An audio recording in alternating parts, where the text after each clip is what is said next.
People always ask if you could leave, where would you go? I never knew how to answer, because the place I wanted to escape wasn't a city, wasn't a house, wasn't my past. It wasn't my own mind.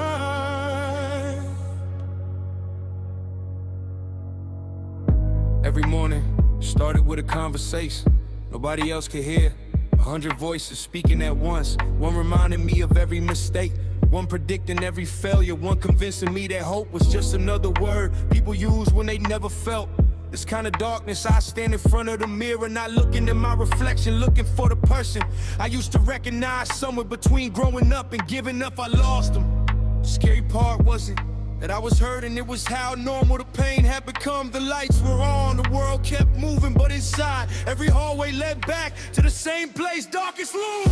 The darkest room was my mind. No windows, no sunrise, just echoes of every fear. I tried to outrun every dream, lost its color, every memory changed its shape. I searched for the exit, only to realize I've been holding the key the whole time, the key.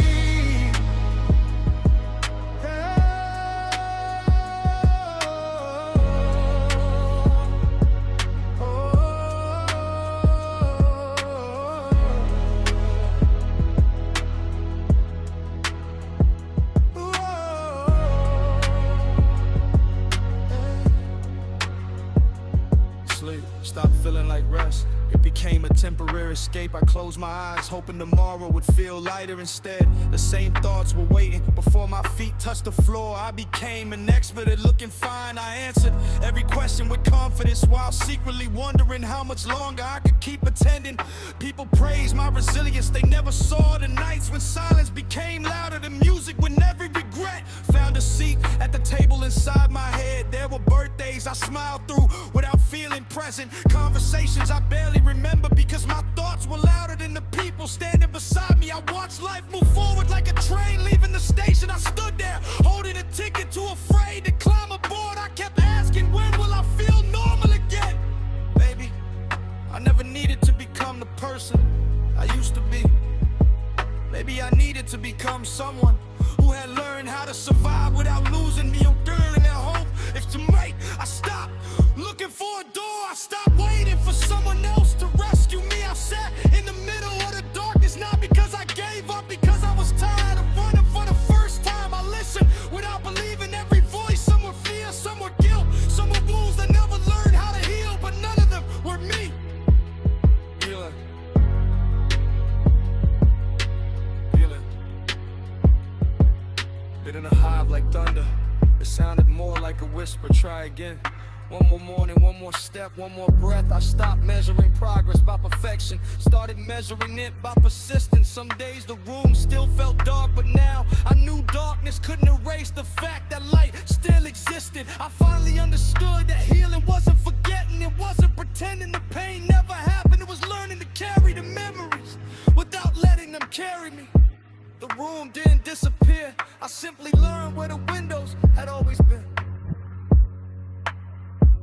The darkest room was my mind, but it wasn't my home. It was a place I passed through, not a place I was meant to stay.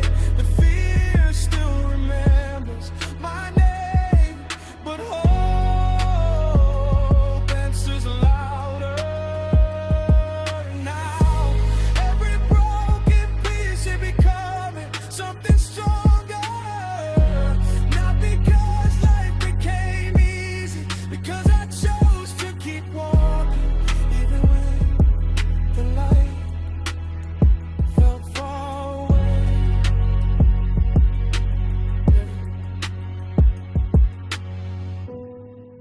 Tomorrow feels here. Take one step. If your heart feels tired, take one breath. If your mind feels like the darkest room you've ever known.